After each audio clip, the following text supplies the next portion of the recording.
India, Bharatvarsha পৃথিবীর প্রাচীনতম সভ্যতার মধ্যে অন্যতম। Largest democracy, fastest growing economy, second most populous country, world's youngest nation এবং আরও অনেক কিছু। ইন্ডিয়া হল এক ম্যাজিক্যাল কেওস। রাজনীতি, ধর্ম, ক্রিকেট, প্রাণায়াম, পুজো, ঈদ, ক্রিসমাস সব মিলেমিশে একাকার। ভিন্ন ধর্ম, ভিন্ন সংস্কৃতির, ইউনিটি ইন ডাইভার্সিটি। ভালোবাসার দেশ, হাজার রঙের দেশ। সাউথ সেন্ট্রাল এশিয়ার বুকে সুন্দর এই দেশটাকে একটু অন্যরকম ভাবে জুম ইন করলে হয়তো আর এক দেশ দেখতে পাওয়া যাবে, যে প্রাচীন অথচ নূতন, সংস্কারী অথচ উদার। আমার মনে হয় আমার দেশ আমার এই শহরের মধ্যেই লুকিয়ে থাকে চুপিসারে। আমার শহর কলকাতায়, ইন্ডিয়ার কালচারাল ক্যাপিটাল কলকাতায়। আর সেই মিলটা আমার কাছে ধরা পড়ে আমার শহরের সাধারণ কিছু খাওয়া দাওয়ার মধ্যে।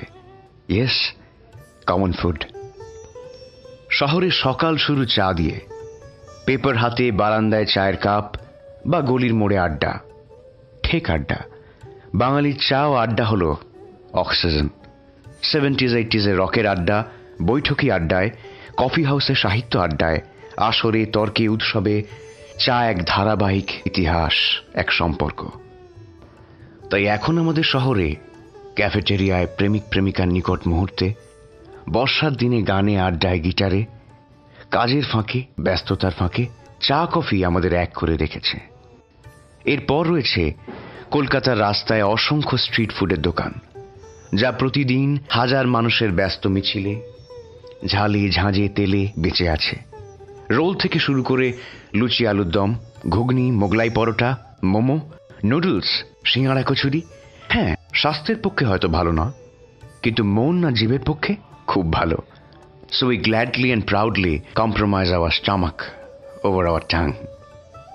ব্যস্ত শহর যখন সন্ধ্যের সময় মানুষের ঢলে উপচে পড়ে, তখন আলো বিছানো স্ট্রিট ফুডের দোকানগুলোয় ভিড়, ব্যস্ততা, নানান স্বাদের, নানান গন্ধের খাবার সব মিলিয়ে মিশিয়ে এক অনবদ্য উৎসব তৈরি হয়। আর এক খাবার ফুচকা। ফুচকাকে বলা হয় কিং অফ স্ট্রিট ফুড। এক ফুচকা আমাদের শহর মফস্বলের এক নীরব সাক্ষী। টিউশন ফেরত টিনেজার্স, প্রেমিক প্রেমিকা, বর বউ, বৌদি ননদ ফুচকার সাথে গালে তোলে কিছু ভালো মুহূর্ত। আসলে চল ফুচকা খাই, এই ফ্রেজটা আমাদের কাছে কুড়িয়ে পাওয়া কিছুটা ভালো সময়। কলকাতার খাবার না খাবারের কলকাতা, এই নিয়ে কথা তর্ক হতেই থাকবে। তবে বাঙালি খাবারের জুড়ি মেলা ভার।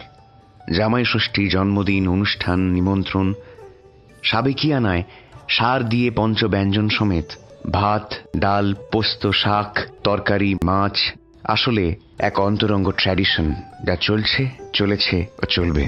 এছাড়া বাঙালি মিষ্টি, রসগোল্লা, মিষ্টি দই, সন্দেশ, রাজভোগ, পায়েস কলকাতার উজ্জ্বল মুখপাত্র ভারতে ও সারা বিশ্বে। যে কোনো শুভ কাজে, সাফল্যে, ছেলের পাশ করা থেকে শুরু করে মেয়ের পাকা দেখা পর্যন্ত মিষ্টি সত্যি বেঁধে রেখেছে আমাদের। এছাড়াও কলকাতার এমন অনেক খাবার রয়েছে যা হয়তো দামি নয়, যেমন পাড়ার তেলে ভাজা, মেলায় ভাজা নিমকি, গজা, অমৃতি, জিলিপি, গুড়বাদাম, যা সাধারণ কিন্তু আমাদের বেঁচে থাকার সাথে গভীর স্মৃতি হয়ে জড়িয়ে থাকে। আর আমার কাছে কলকাতার এই সমস্ত সামান্য কিছু খাবারের মধ্যেই লুকিয়ে আছে আমার দেশ, যেখানে কোনো পথ শিশুকে কিনে দেওয়া এক ঠোঙা মুড়ি মাত্র একরাশ আনন্দ হয়ে ছুটে চলে সামনের দিকে। আবার এই শহরই সাক্ষী 1943-এর দুর্ভিক্ষের, যখন খেতে না পেয়ে হাজার হাজার মানুষ মারা যায়। 76-এর মন্বন্তর বা আমলাশোলের কথাও আমরা জানি। তাই আমরা যারা আমাদের এই বাংলা সংস্কৃতিকে বই নিয়ে যাওয়ার সুযোগ ও সুবিধা পেয়েছি, আমাদের উচিত মনে করা খাবার কতটা দরকার সেই সমস্ত মানুষদের জন্য যারা আজকে এই শহরেই না খেয়ে থাকবে। তাই খাবারের মধ্যে দিয়েই আরেকটু জীবনকে যদি আমরা ভাগ করে নিতে পারি, তাহলে হয়তো এই শহরেই আমাদের চারপাশে আরও ভালো লাগা, ভালোবাসা আর হাসি ফুটতে পারে।